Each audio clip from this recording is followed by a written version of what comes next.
मंच पर आमंत्रित करता हूँ कृतिका मेहता को कि वो मंच पर आए और अपने विचार हम सभी के साथ साझा करें।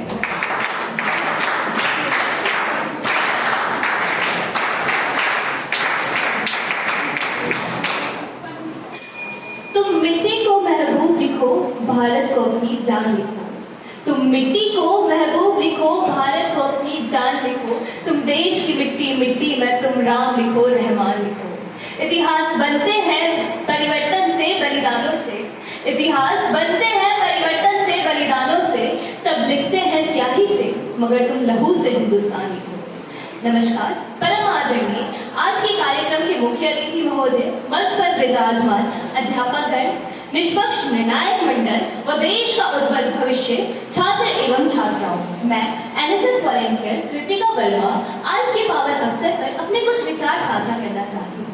सर्वप्रथम आप सभी को कारगिल विजय दिवस की हार्दिक शुभकामनाएं। कारगिल विजय दिवस ये एक ऐसा दिन है जो हमें आज से तकरीबन 26 साल पीछे एक ऐसे खौफनाक युद्ध की याद दिलाता है जिसे सुनकर, जिसे याद करके हमारी रूह तक काम जाते हैं। कारगिल युद्ध, जिसे कि ऑपरेशन विजय के नाम से भी जाना जाता है, यह एक ऐसा युद्ध था जिसमें भारत व पाकिस्तान आपस में भिड़ गए थे। यह युद्ध मई 1999 से जुलाई 1999 के मध्य कश्मीर की कारगिल चोटी पर लड़ा गया था। इस युद्ध की सबसे पहली सूचना एक चरवाही जिसका नाम ताशी नामग्याल था, उन्होंने इंडियन आर्मी को आकर दी। तत्पश्चात कैप्टन सौरभ कालिया, जो कि अपनी 5 जवानों की टुकड़ी को लेकर पेट्रोलिंग पर निकल पड़े और वहां पे बजरंग चोटी पर पहुंचते ही उन्होंने पाया कि कश्मीर की पाकिस्तानी सच में घुसपैठ कर चुके हैं। वे चाहते तो वहां से चुपचाप निकल जाते और पाकिस्तानियों को भनक तक न लगती, लेकिन उस खून का कोई क्या करे जो भारत में गड़े, भारत मां के सीने में गड़े दुश्मनों को देखकर बारूद में बदल जाता है। उन नसों को फटने से कोई कैसे रोके? जी हाँ, उन नसों को फटने से कोई कैसे रोके जो परचमे सितारे हलाल की एक झलक मात्र से तन उठते हैं। एक फौजी कैसे अपनी उस सौगंध को भुला दे जो उसने वर्दी पहनते दौरान दी थी, और एक भारतीय भगवत गीता को कैसे भूल जाए जिसमें श्री कृष्ण ने स्पष्ट शब्दों में कहा है, स्वधर्मे निधनम श्रेय, अर्थात राष्ट्र व धर्म के हित के लिए मर मिट जाने से बड़ा और कोई श्रेय नहीं। कारगिल युद्ध, जिसमें कि भारतीय वायुसेना ने मिग-29 और मिग-27 का उपयोग किया था, इसके साथ साथ उन्होंने बड़ी संख्या में रॉकेट और बमों का इस्तेमाल भी किया था।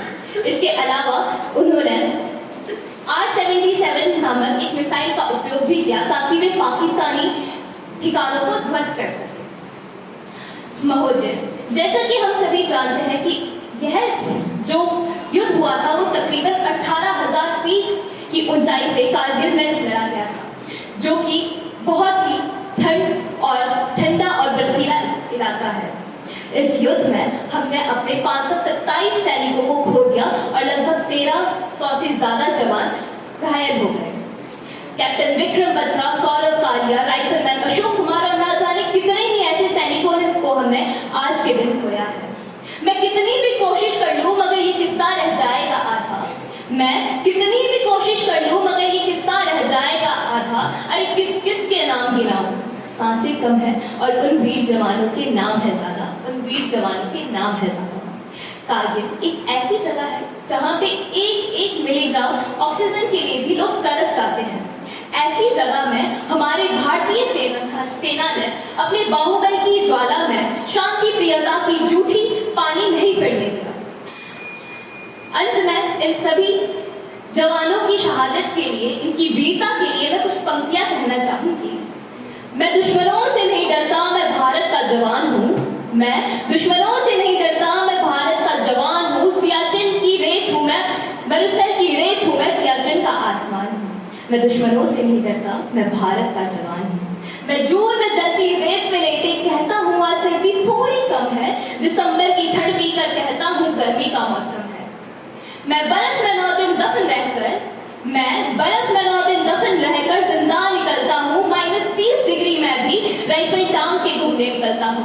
अरे आदमजाद की क्या औकात जब मैं मैं भारत का जवान हूँ, दुश्मनों से नहीं डरता, दुश्मनों से नहीं डरता। धन्यवाद। जय हिंद, जय भारत, जय मातृभूमि।